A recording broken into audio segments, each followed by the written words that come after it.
Have you ever had that feeling? You know something like from a book, but when you try to actually use it, it just falls flat. That gap, between the information and actually doing something with it, it's frustrating. What if the real key to unlocking knowledge isn't just, well, more reading or listening? What if it's something more active, more physical even? Welcome to the deep dive. Today we're exploring something pretty revolutionary: cerebellar learnography and the motor science of knowledge transfer. Now, this isn't just about like gym class or exercise. It's a really fascinating brain-centered look at how we truly learn and hold on to information. Our mission today is to unpack how movement, actual physical engagement, might be the secret ingredient for real understanding. And here's the surprising part. Your brain, it actually kind of resists just passively taking things in. It seems to demand action to really get it. That's a really powerful way to put it. It truly represents a paradigm shift in how we think about academic learning. Yeah, what we're diving into today really challenges a lot of conventional teaching methods. This research suggests there's this built-in system, this knowledge transfer mechanism that, well, it reshapes everything. It shows how our brains actually construct understanding from the ground up. Okay, so motor science. When I first heard that term in this context, honestly, I thought, sports, maybe physical therapy, that kind of thing. But this research points to something much deeper, almost like a hidden engine in the brain for all kinds of learning. Can you sort of unpack that for us? What does motor science really mean here, beyond just, moving your body? Why is it apparently so fundamental? That's a crucial distinction. It's not just a metaphor, not at all. Our sources really focus on three key brain areas working together: the motor cortex, the basal ganglia, and critically the cerebellum. Think of them like a highly specialized learning team inside your head. So the motor cortex, it kind of prepares the cognitive knowledge, the facts, the stuff you read or hear. Right. Then the basal ganglia steps in. It maps out the how-to, the sort of procedural sequence you need to actually use that information. The practical steps. Exactly. But it's the cerebellum. That's the real conductor here. It orchestrates the conversion, making those facts truly actionable. It turns them into this deep, integrated knowledge you can, actually apply in the real world. And yeah, the research really puts a spotlight on the cerebellum. I find this idea of cerebellar learnography really fascinating. How does it work? How does the cerebellum manage to be this amazing coordinator, boosting not just physical actions, but our mental learning too? Well, what's so interesting is how the cerebellum functions. It's involved in modulating procedural memory. That's the memory for skills and procedures. And it coordinates both mental and physical activities. It even helps predict outcomes, whether you're planning a movement or thinking through an abstract problem. Prediction too. Oh. Yeah, it's really the cornerstone for building what we might call actionable understanding.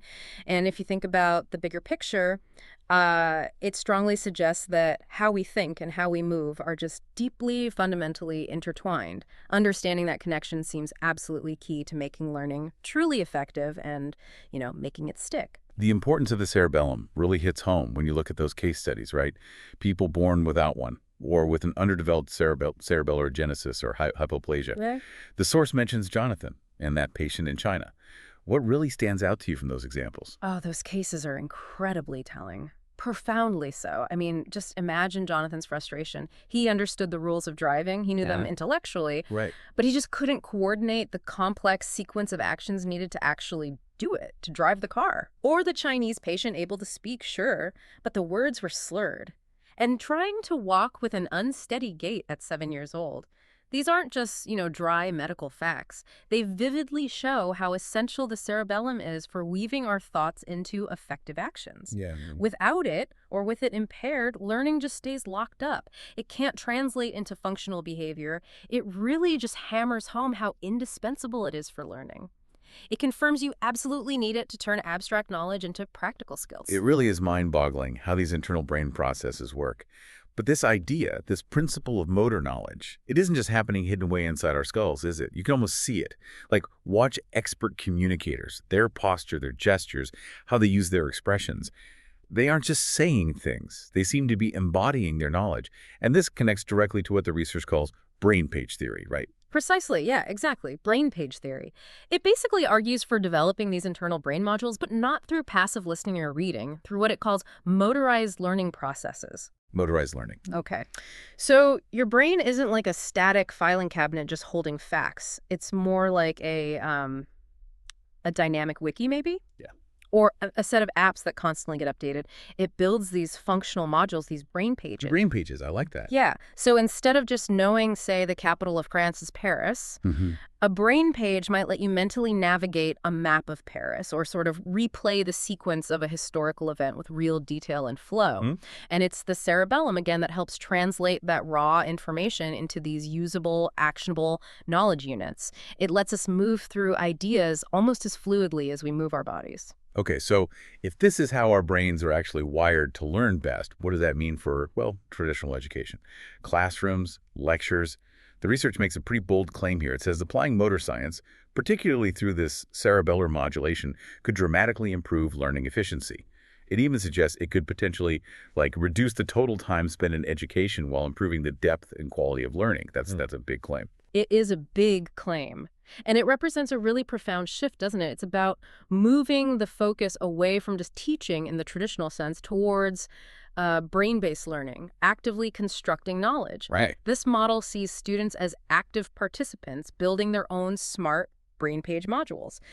The idea is that this leads to faster understanding, much better retention, and, crucially, a greater ability to actually apply what they've learned. Okay. And the study's objectives are clear.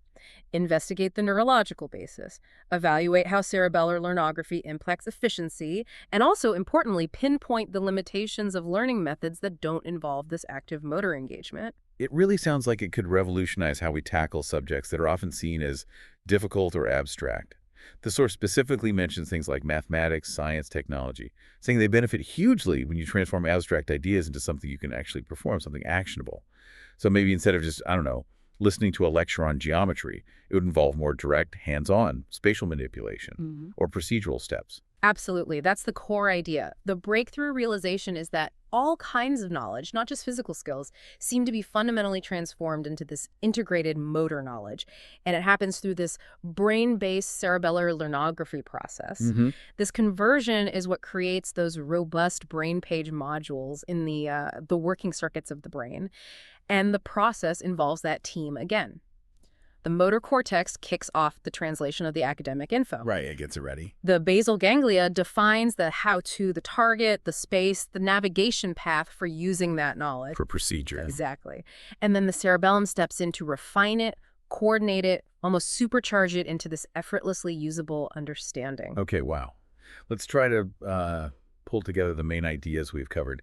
We've seen that motor science isn't just about sports, but this core neurological engine for learning involving the motor cortex, basal ganglia, and especially the cerebellum. Right. The cerebellar learnography idea really highlights the cerebellum's role in speeding up learning and building those dynamic brain pages. So I guess the big takeaway is true learning isn't just about soaking up facts like a sponge. It's about actively transforming that information into something actionable, something you can, physically or mentally do.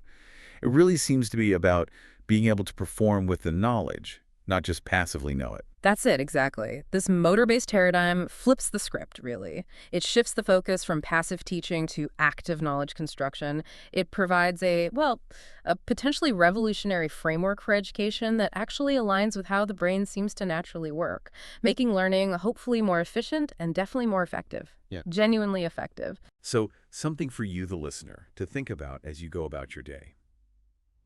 Consider this. How might you already be using this idea? Turning abstract concepts into something actionable, maybe without even realizing it. Think about tasks that need a sequence of steps, or even just how you remember directions to get somewhere. Is there a motor element there? And then, take it a step further. How could you intentionally take a subject you find challenging? Maybe it's complex math or a scientific theory, or getting your head around a new piece of technology. How could you try to make it more motorized, more procedural? Break it down into steps you can mentally or even physically walk through to really deepen your understanding and make it stick. What really is the difference for you between just knowing about something and truly being able to do something with that knowledge, making it a real integrated tool in your own mental toolkit?